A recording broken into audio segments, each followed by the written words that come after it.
இயேசு கிறிஸ்துவின் இனிதான நாமத்தில் இன்றைய ஆவிக்குரிய சிந்தனைக்கு உங்களை அன்புடன் வரவேற்கின்றோம். இப்போதும் ஒரு பாடலுக்கு பின்பு உங்கள் சிந்தையை தெளிவிக்கும் ஆவிக்குரிய செய்தியை கேட்கலாம்.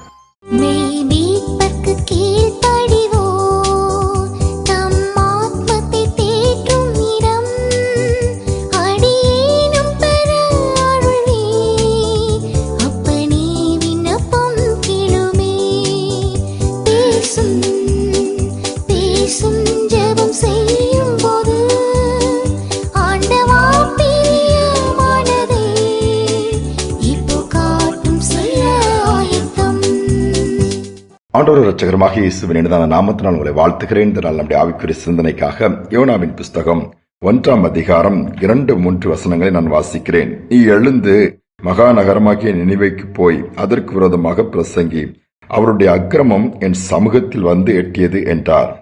அப்பொழுது யோனா கர்த்தருடைய சமூகத்தினின்று விலகி தர்சீசுக்கு ஓடி போகும்படி எழுந்து யோப்பாவுக்கு போய் தர்சீசுக்கு போகிற ஒரு கப்பலை கண்டு கூலி கொடுத்து தான் கர்த்தருடைய சமூகத்தினின்று விலகும்படி அவர்களோடு தர்சீசுக்கு போக கப்பல் ஏறினான்.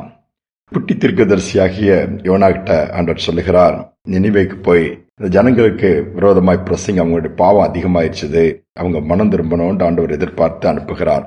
ஆனால் யோனாவுக்கு அங்கு போக விருப்பம் இல்லாதனால் தர்சீசுக்கு கப்பல் ஏறி போய்விடுகிறான். நினிவேக்கு போகவில்லை.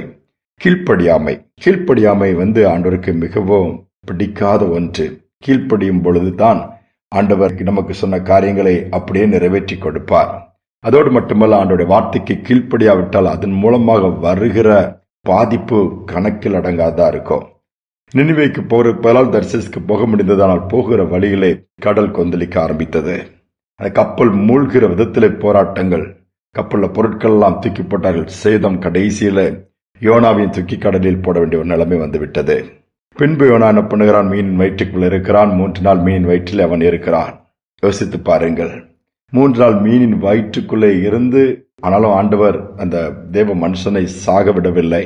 தன்னை தாழ்த்தி மன்னிப்பு கேட்டு ஆண்டவரோடு ஒப்புரவாகிறான். மீன் கரையிலே யோனாவை கக்கி விடுகிறது. திரும்ப எழுந்து நினைவுக்கு போகிறார், பிரசங்கிக்கிறார். அது ஜனங்கள் எல்லாம் ரட்சிக்கப்படுகிறார்கள். மாற்றம் வருகிறது. இது முதலே செய்திருக்கலாமே. அநேக நேரம் நம்முடைய வாழ்க்கையிலும் அப்படிதான். அடி ஓதப்பட்ட பிறகுதான் நம்மளை சரிப்படுத்துவோம். ஆனால் ஆண்டவர் எல்லாரோடும் பேசுகிறவர், எல்லாருக்கும் காரியங்களை உணர்த்துகிறவர். அநேக நேரம் நாமே சொல்லுவோம், எனக்கு மனசுல பட்டுச்சுது, ஆனா நான் அப்புறம் செய்துக்கலான்னு சும்மா உட்காந்துட்டேன், ஆனா அதன் மூலமாக இன்னைக்கு பட்ட பாடுகள் இன்னும் தொடருதுன்னு சொல்லி புலம்புவதை பார்த்திருக்கிறோம். ஒரு பூஜாரியை கர்த்தர் சந்திக்கிறார், இயேசு ஏற்றுக்கொள்கிறார். ஆனால் அவருடைய சரீரம், அவருடைய நிலைமை, பேக்ரவுண்ட் எல்லாம் பார்க்கும்போது அவர் கடினமான வேலை செய்வதற்கு ஏற்ற ஒரு நிலைமையில் இல்லை. உட்கார்ந்த இடத்துல உட்கார முடியும், அவ்வளவுதான். ஆண்டவர் ஏற்றிக்கொண்டவுடன் அவருக்கு ஒரு கேள்வி, நான் என்னுடைய இந்த காரியத்தெல்லாம் விட்டுட்டு இயேசு பின்பற்றினால் எப்படி என்னுடைய வருமானம் இருக்காது, என் பிள்ளைகளை யார் பார்ப்பாய், குடும்பத்தை யார் பார்ப்பாய்? ஆண்டவர் பேசினாராம், நீ போ, என்னை பின்பற்றி என் சமூகத்துல உட்காரு, நான் உன்னை நடத்துவேன் என்று சொல்லி அந்த வார்த்தைக்கு அப்படியே கீழ்ப்படிந்து ஒரு கேள்வியும் கேட்காமல், எப்படி ஆண்டவரே என்ன நடக்கும், அப்படி சாப்பாடு கிடைக்குமா, எனக்கு வாடகை கொடுக்க முடியுமா, இங்கிருந்து பணம் வர, எதுவுமே கேட்கல, அப்படியே கீழ்ப்படுகிறார். யோசித்து பாருங்களா, அவர் சொன்னதால் தான் அப்படியே கீழ்ப்படிந்தேன். கர்த்தர் என்னை நடத்தினார், கிருபைகளை கொடுத்தார், காரியங்களை வெளிப்படுத்தினார். அநேகர் தேடி வருவாங்க. ஆண்டோட வார்த்தை சொல்லுகிறவர் மனுஷனை நான் மாத்திட்டாரே. அதோடு மட்டுமல்ல, அவருடைய வாழ்க்கையில் உள்ள பிரச்சனைகள் என்ன பிரச்சனை, எதனால் வந்தது, அதற்கு தீர்வு என்ன, காரியங்களை கூட கர்த்தர் வெளிப்படுத்தி விடுவார். அதற்கு பின்பு என்ன, இன்னைக்கு ஆண்டவர் என்னை எல்லா விதத்திலும் ஆசீர்வதிச்சிருக்கிறார், என் பிள்ளைகளும் ஆசீர்வாதமாய் இருக்கிறாங்கன்னு சொல்லி அவர் ஆண்டவரை மகிமைப்படுத்தினார். கீழ்ப்படிதல். ஆனா கீழ்ப்படியாமல் போவோம் என்று சொன்னால் என்ன நடந்திருக்க யோசித்து பாருங்க. எல்லாவித நன்மைகளை இழந்திருப்போம். ஆண்டவர் அதைத்தான் எதிர்பார்க்கிறார். கீழ்ப்படியும் பொழுது அதனுடைய மேன்மை பெருசு, கீழ்ப்படியாமல் போகும் பொழுது அதனுடைய பாதிப்பு ரொம்ப பெருசு. நம்முடைய வாழ்க்கையில கனி கொடுக்கணும்னா கீழ்ப்படியணும். ஆண்டவர் எதை தூக்கி போட சொல்றாரோ, எதை வேண்டான்னு சொல்றோ அதை வேண்டான்னு தூக்கி வச்சிடணும், எதை எடுத்துக்கணும்னு சொல்ல அதை எடுத்துக்கணும், எங்க நிக்கணும் அங்க நிக்கணும். அவர் நடக்க வேண்டிய வழியில் நடத்துகிற தேவன். வார்த்தைக்கு உடனே தாமதமின்றி கீழ்ப்படிவோம். எல்லாவற்றையும் உணர்த்துவாரு. ஒருவேளை நம்முடைய வாழ்க்கையில் எந்தெந்த பகுதியில் கீழ்ப்படியாம முடிவு எடுத்தோம், கீழ்ப்படியாம நடந்து கொண்டோம், அல்லது இன்னும் ஆண்டவர் சொன்னதை செய்யாம காலம் தாமதித்துக் கொண்டே இருப்போம் என்று சொன்னால் இன்னும் ஆண்டவர் நம்மை விட்டு தூரமாக இருக்கிறார் அர்த்தம். அவர் நம்மை விட்டு விலகிட்டாலே கடல் கொந்தளிக்க ஆரம்பித்து விடும். இயற்கை நம்மை தாண்டி நமக்கு விரோதமாகவே மாறிவிடும்.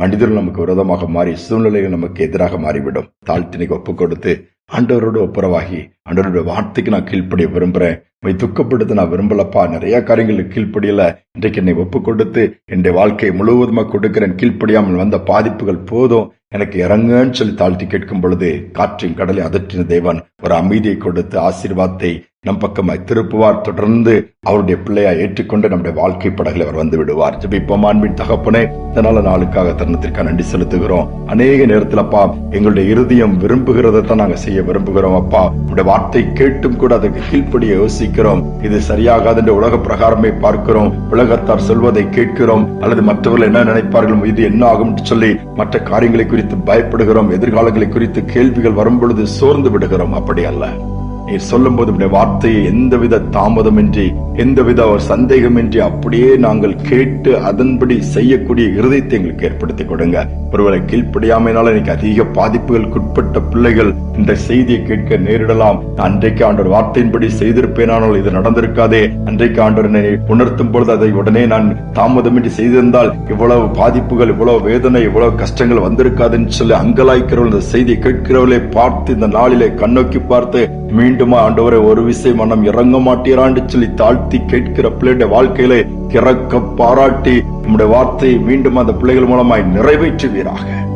செய்யக்கூடிய இருதயம் உண்டாகட்டும். தாழ்த்தி ஒப்புக் கொடுக்கிறேன். துதிக நம்மை மேலாம் செலுத்துகிறேன் இயேசுவின் நாமத்தில் பிதாவே, ஆமேன் ஆமேன். ஒருவேளை கீழ்ப்படியாமையினால் ஆண்டவர் நம்முடைய குடும்பத்தை விட்டு நம்முடைய எல்கை விட்டு தூரமா போயிருக்கலாம். அன்னைக்கு தாழ்த்தி கேட்கும் பொழுது ஆண்டவர் நம்முடைய குடும்பத்திற்குள் வருவார், மீண்டுமாய் காரியங்களை உணர்த்துவார், காட்டுவார், செய்யும்படியாய் சொல்லுவார். கீழ்ப்படிவோம், மேன்மையான காரியங்களை பெற்றுக்கொள்வோம். இந்த சிந்தனையோடு நாளை தொடர்வோம். மீண்டுமாய் நாளை தினம் சந்திப்போம். நன்மையான ஈவுகளை தேவாதி தேவன் தந்தார், நன்மையான ஈவுகளை தேவாதி தேவன் தந்தார். கீழ்ப்படிந்தே அவர் சத்தம் கேட்டு சாட்சியாய் ஜீவிப்பாயா, கீழ்ப்படிந்தே அவர் சத்தம் கேட்டு சாட்சியாய் ஜீவிப்பாயா.